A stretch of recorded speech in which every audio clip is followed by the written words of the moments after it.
bonsoir à tous. Très heureuse de vous retrouver pour ces nouveaux numéros de Chronique de Stars. Je reçois ce soir l'artiste musicien, chanteur, auteur, compositeur et écrivain, Félix Oazekwa. Il est venu nous voir pour son nouveau ouvrage, Les petits bonbons de la sagesse. Avec lui, nous allons nous entretenir sur ses livres. Bonsoir, Félix Oazekwa. Bonsoir, Laurette Bampouya.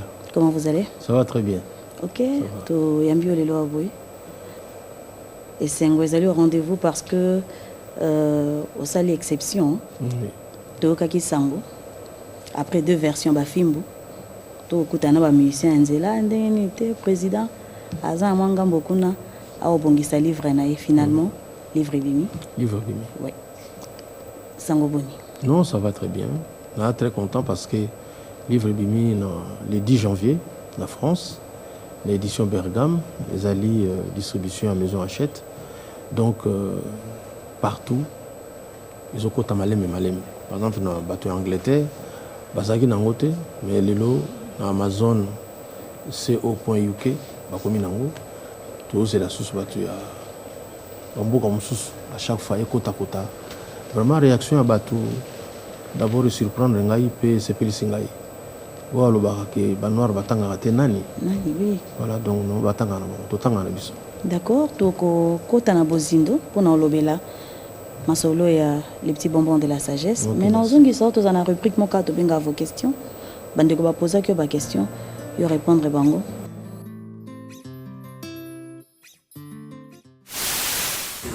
Félix, faut mutumo boy. Très cher ami, na saisir occasion lelo. Pour nous poser une question, il faut poser au moins Kala. Au bandé carrière dans les conditions Oyoyebi. Et Lelo, avec tout ce qui se passe dans le domaine, il y a musique, tout ce qui concerne la production, les producteurs. Lelo, tout le monde a des problèmes. Félix, est-ce qu'il t'arrive, il y a qu'à regretter d'avoir quitté la banque? Nous sommes dans la banque, nous sommes économistes, il y a la musique. Est-ce que tu te dis pas un jour, parce que je dois me battre, est-ce que tu regrettes ça? C'est vrai que par moment, les machines, la musique qui est bloquée, parfois on regrette.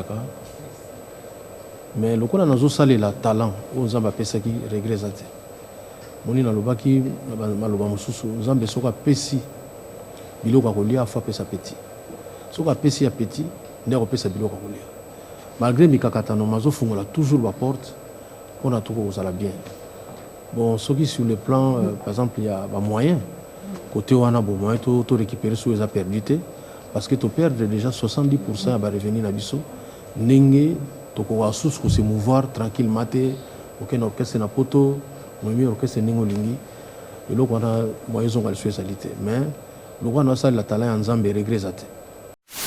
On m'appelle Isaac Maï, je suis animateur chroniqueur culturel sur Kin 24 Télévision. La question que je voulais poser à Oazekwa, c'est de savoir Maloba Oyo o utilisé Oyo o komi na kati ya livre na yo les petits bonbons de la sagesse. Est-ce que okundima ba artiste musicien mususu ba puiser na kati ya sagesse na yo pour exploiter yango bande kono ba artiste o ba yimba ka musique ba kota na kati ya livre bazwa maloba oya yo wana oyo komi pona maloba oyo komi misusu pe kuto yimba yango te. Est-ce que okondima que lobby artiste musicien moko appuiser na maloba na yo wana pour akwa ko sala nango pe œuvre moko oyo akoyi koteka yango ezo senga nini asenga autorisation akoma kaka ou bien sala nini yo nem to répondre biso?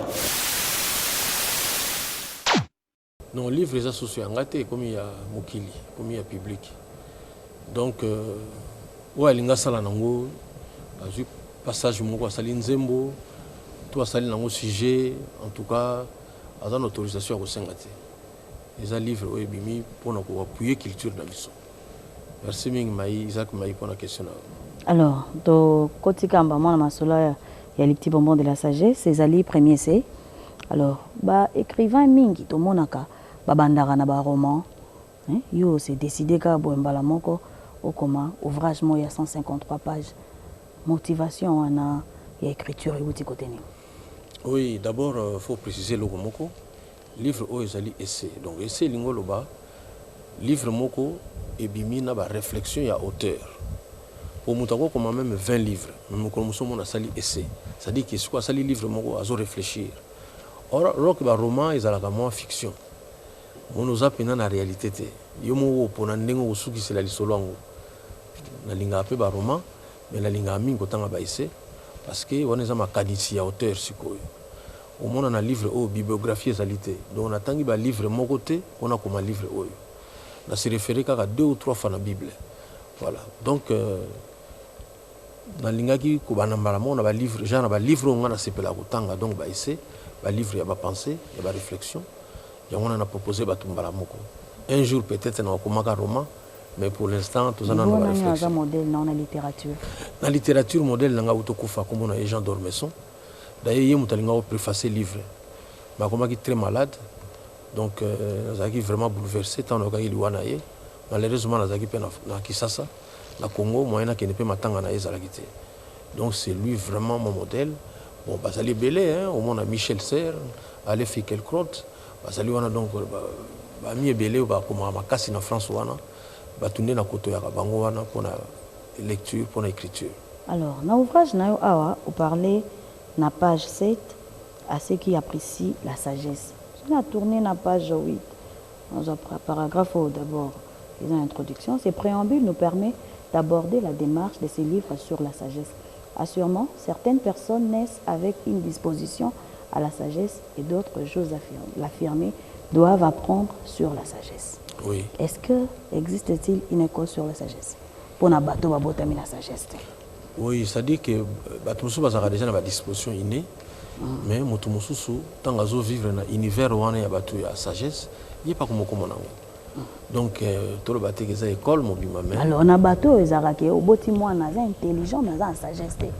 Voilà. Et t'es l'oni ne s'engage batanga pour que comme un sage. Bah livre à boy. Bah ici, ils ont collabé la macamo ba réflexion. À moment ils ont changé façon d'aller, tous ont apporté un plus na façon d'aller raisonner.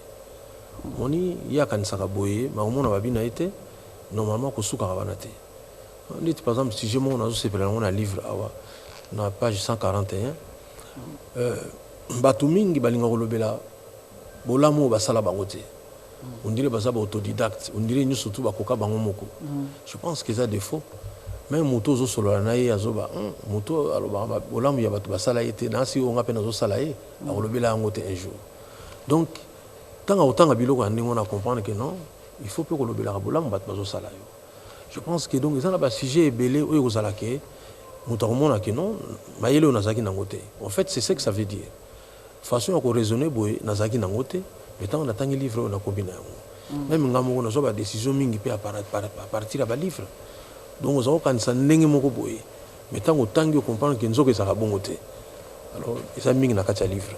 Ok, on a parcourir la page 19p.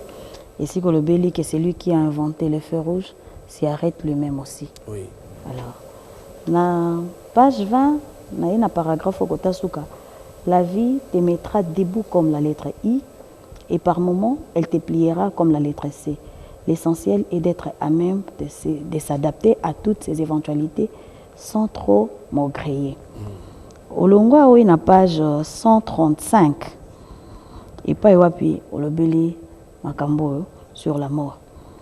Alors, nako poser question nangana yeba sens ni nongo pesa na ouvrage. Oui, c'est-à-dire que sans ces alliés sujet les alliés belé. Alors mutu nga zuka mi balena non. Voilà, table de matière, ils en a souka un livre. Voilà. Dès que le lobby wana, oui, vie mon kolo mususu. Et côté le misalo ko la lettre I. C'est-à-dire que bakamuzo simba. Au télémi pena. Mais mon comme somo ne gumbio le ko la lettre C. Et ça langage mon ko imaginer qu'on la saké.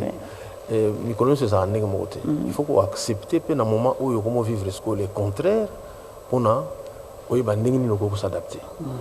Tous exemples moko Laurette Mampuya bachebino na boloko.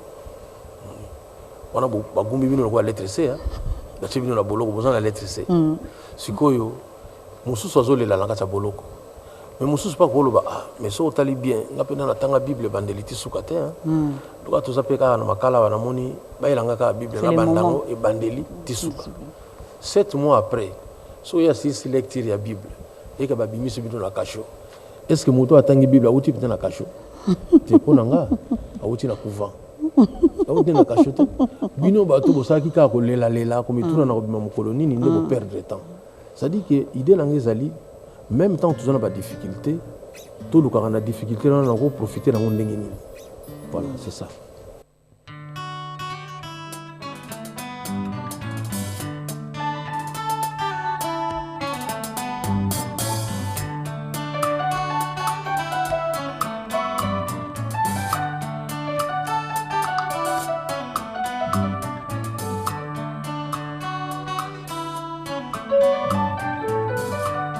biso nyonso tozali na mémoire ya Nzambe kasi na lolenge nini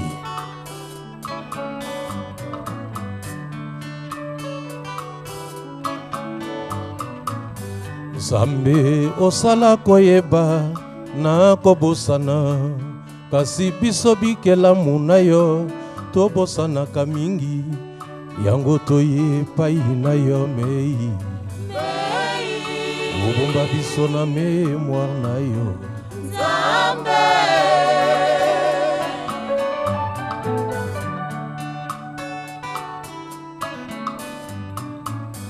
moto ayebi kosamba te avoka sambelaka ye oyo ayebi kolinga te akobenga nani biso toyepai na yo mei biso na bolingo na yo Nzambe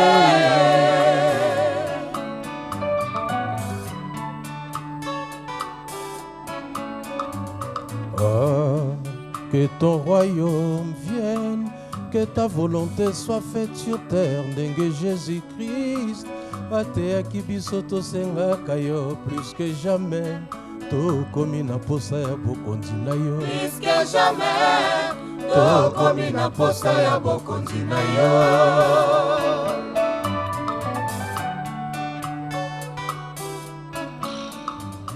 bana Israel bafandaki na bowumbu na mboka Farao kasi obosanaki bango te yotindaki Moïse atuni yo soki batuni ye nani atindi ye yozongisaki na Moïse te ozali Nzambe ya Abraham, Isaac pe ya Jacob kolela ya bato oyo basalela yo bosanaka te yango Nzambe nakangama na yo po yoza Nzambe mozalisi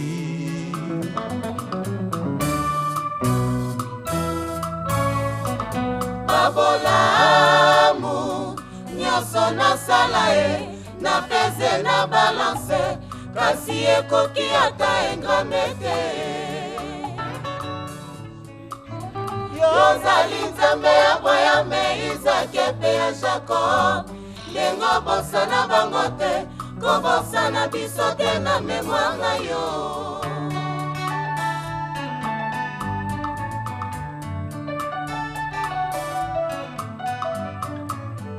yosimbi mbeli na maboko po nini yosimbi mbeli na maboko po nini boboma nzoto ya moto oyo Nzambe akela ata babomi nzoto kasi molimo te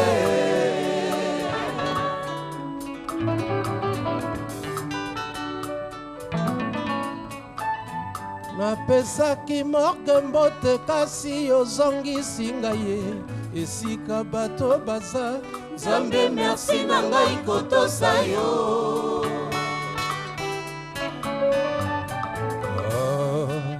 na mémoire na yo nayebi nazali eske na ndenge ya bien kobosana ngai te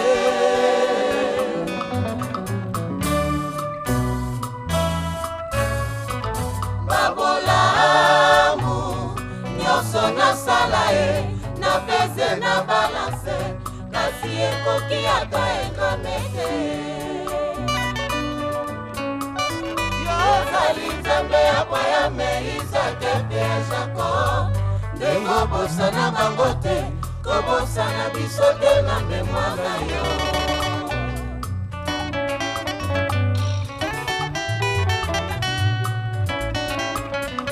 Babolamu nyonso nasala ye napese na balance kasi ekoki ata ekrame te. Yozali nzambe ya Abrahame, Isake mpe ya Jacob ndenge bosana bango te kobosana biso te na mémoire na yo.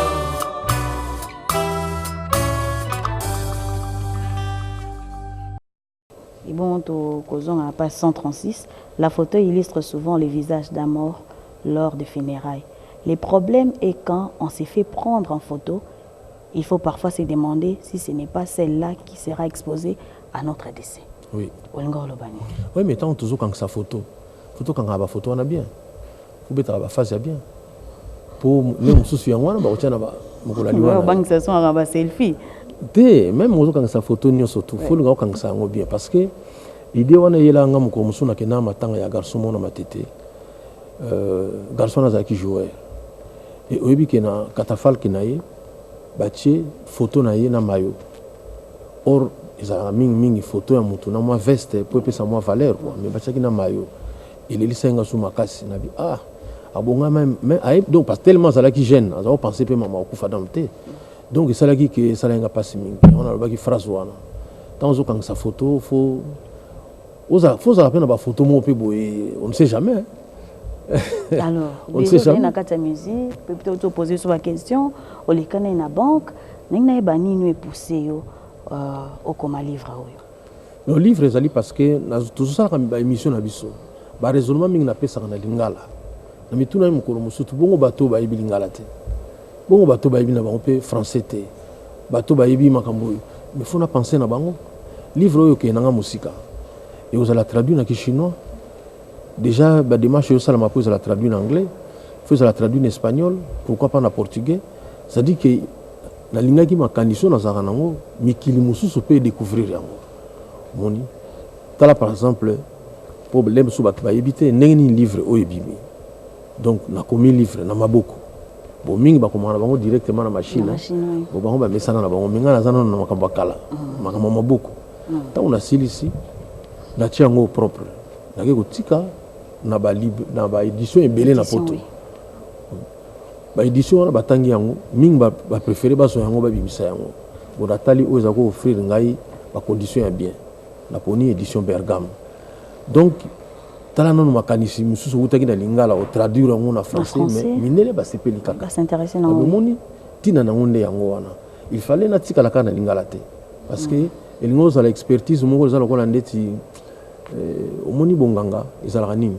Mutu mo ayebi technique moko moya la sabaninga ezala te. Moko pa kufa akena. Ngana lingina za mayela bongote. Il faut tiens on a ba livre même sur yozalité ba tozo la keno au moins était na likambo ya lobaki boy. OK.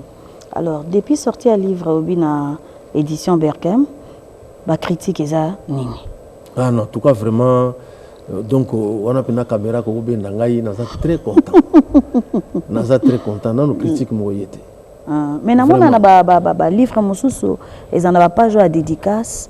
Par contre, on a une dédicace exacte. Non, ça dit que ça dit que dédicace n'a pas dédicacé bateau. Oui. Ah, c'était vraiment non ça bateau bon na livre. Non ça bateau. Mais l'album on t'a capé because à peine bateau moni ayo. Non parce que zo bima na poto. Mon livre bimeli na poto. Ba français ba comprendre était au tiba comme poani. Pourquoi? On a une explication pour ça. Mais un bateau mon côté ba salisi yo, nando bande ko comme bonne écriture. Nyonso ka yo moko. Non mais ngamo na komi livre na ngai. Moni omoni sokoza na ndeko na sala na naza soki etala ye opesa ye deni yo ozalaka batinda o secret ou bien pizza esili elle était que na naza yo opesa ye deni place ba masaka fusée Lorette Mampuya aketala ndeko na sala na naza na États-Unis siko yo za journaliste opesa ye deni yo ozalaka baloba no kene so ba secret omoni ba pizza est-ce que ko la so ba chips te esili ozana idée opesa te on a na naza na na besoin ba idée à batute. Alors il combien de temps pour que 10 mois.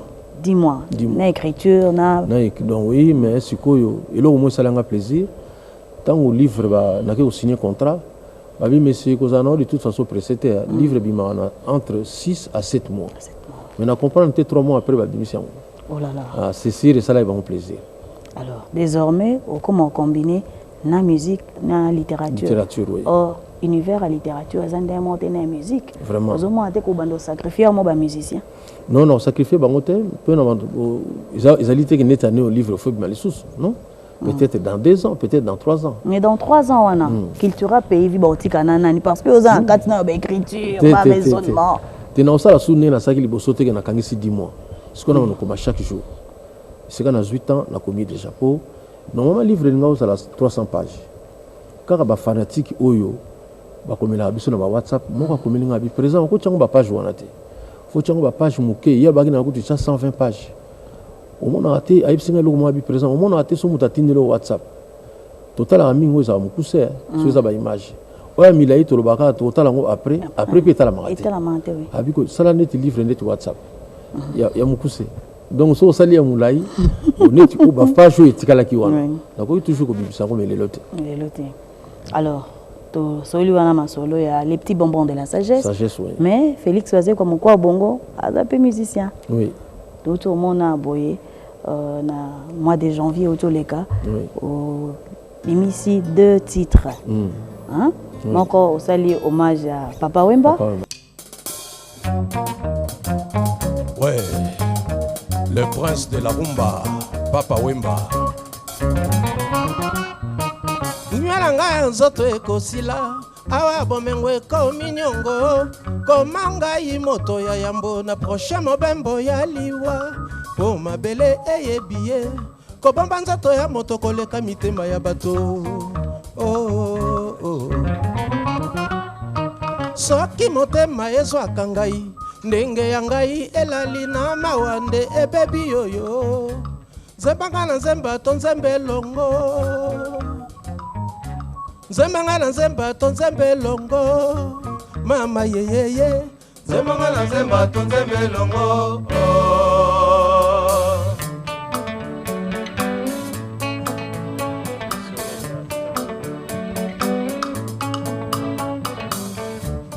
Na preferaka na ngai pema koluta nyonso po yango yebi kokabola moto na bitumba ya bomoi, soki pema ezongi moto atiki nde kovivre wana espoir ya sekwa ebengami au secours. L'ancien procès ya bomengo ti lelo ezali se kosambama, likambo yango nano ekatama te mpo na nga sekombo na ngai, mobange atako akoko yao ata abungi na maloba, kasi akozongaka mwana te na bongo na ye. Indira Gandhi ayebisaka boye mokili ezali na bilei mpo ya banso, kasi bizali mingi te mpo ya kokokisa lokoso ya banso, mama yeyeye.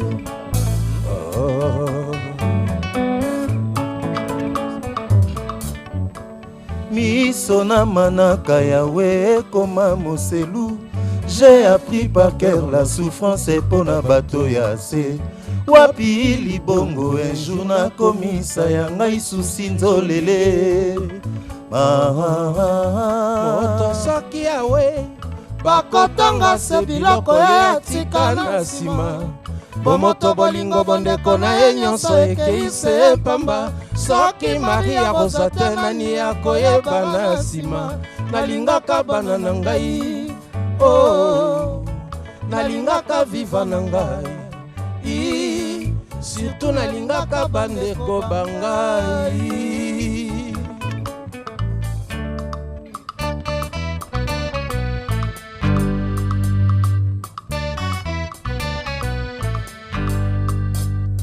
Baindanko bato ya nse ndenge bazelaki mbotama, bakomi kozela kufa na yo etana.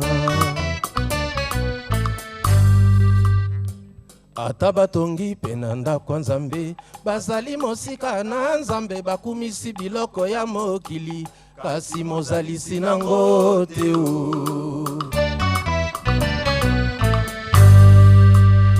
Mbuma enuni na samabele, suka suka ekobota, lota ndoto ya liwa, oyeba valeur ya bomoi na yo.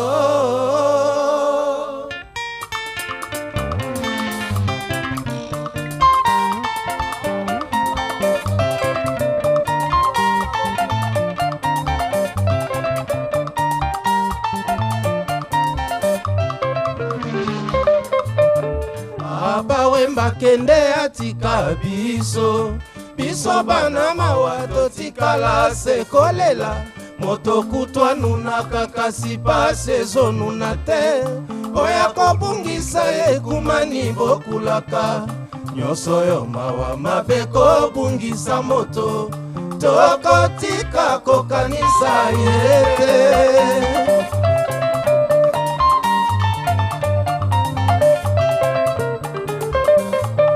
Soki tolelaka bato ya solo na Afrika tobosana te bayeba tika bilembo bakokunda moto kasi sango na ye te kombo na ye te surtout mapamboli ya Nzambe bansoto koleka kasi yo moko yawe oyebaka ye valere ya bato na yokela ekumani shungu papa wemba lekuru likabo ya Afrika ya monde entier.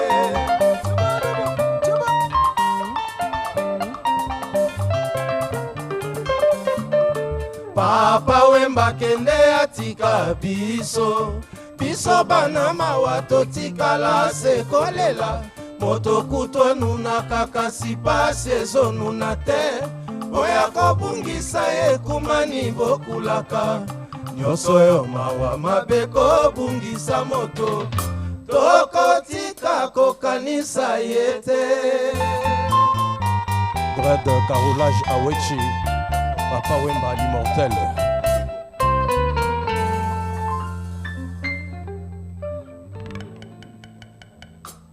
Alors, toyokaki mpe boza déjà na kati ya kopréparer album na bino Boa Mabe, 2 titres ebimi avant oza na niveau nini par rapport à studio? Oui, donc toujours travaillé dans 4 studios. On a banzembo ezebele, ezaya banzembo na ya ba musicien na oyangai. Donc toujours travaillé déjà. Mikolo tout chaque vendredi tous en répétition publique. Na juste na rompo ya Kin Mazière, balabala Bokassa, otobenga lelo Lombo Makiadi na New Vision. Chaque vendredi de 15h à 21h tous en répétition wana.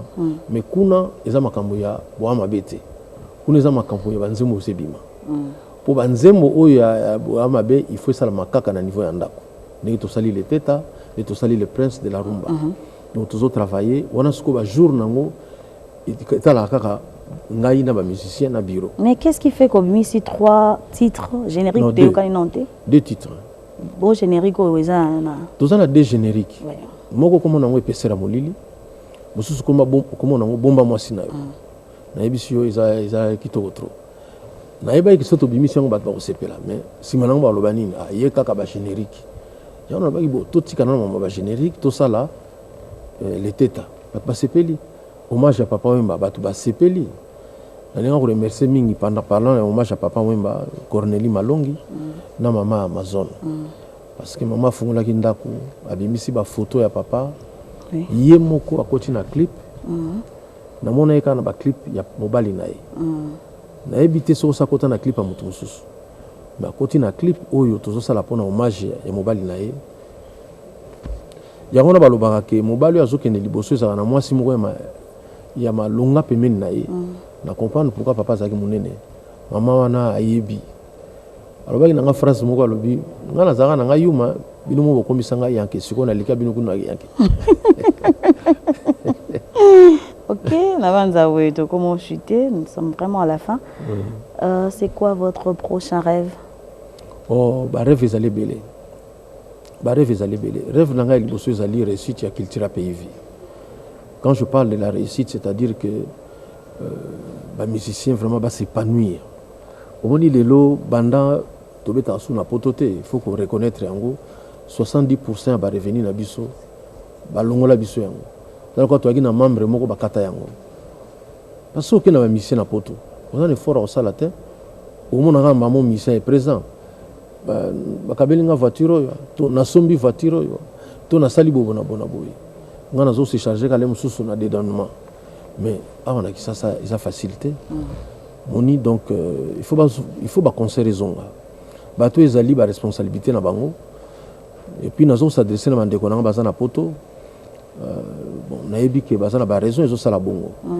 mais natali na histoire ya mokili ata na première na deuxième guerre mondiale bapekisaka ata mosala moko te mais ndenge nini oyo eza kutu première guerre mondiale te eza deuxième guerre mondiale troisième pe te mais est ce que likambo bokoka susu ko résoudre yango parce que likambo esilaka ndenge dimension mosusu oui likambo esilaka ndenge mibale soit tovandi kaka boti biso bato toki na likambo yango biso tu tosili na kokufa moneke wana eza elenge te soit totie mayele na mesa tolobeli likambo tosisi yango soki bapardon ezali tosengi bapardon baamande tofuti baamande mais tosisa likambo oyo ezozwa retard ezali culture na biso makasi culture na biso ezozwa retard moni donc so otali likambo ya leki na ngai héritier esalai ngai pasi mingi héritier na apesa mokonzi na biso ya mboka Kabila mbote te bayebani te moni nga na yede bakombata so balingi bazongisa na bango bamise nyonso tu ngai nde nabetaka na nga te vraiment nayebi te problème so bana na besoin mutu moko abetaka te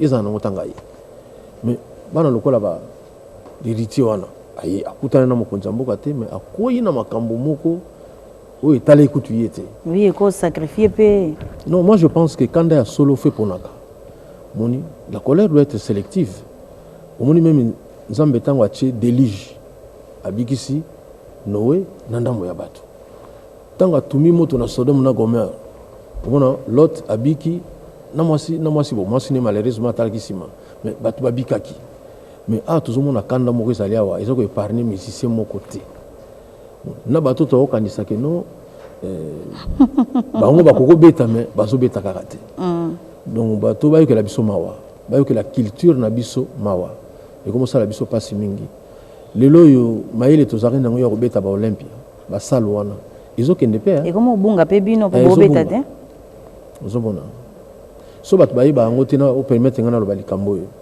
omoni moto asali médecine abimi mpenza monganga docteur mais soki pendant 5 ans wana ngam nazoloba te wana basavant moto bazoloba soki asali 5 ans aopéraka te atiaka tonga te asalaka makambo ya médecine yango te 5 ans après il faut azongela liso classe mais biso ça fait déjà combien d'années tobetaka sute na basala minene wana plus de 5 ans donc même lelo soki bafungoli na bana bango bofungoli lelo bopesa ngo so une année na bonga masupo na ya voilà tokoma na retard parce que ezaka na comportement moko na façon moko fo bozala nango po bobeta na basalo wana.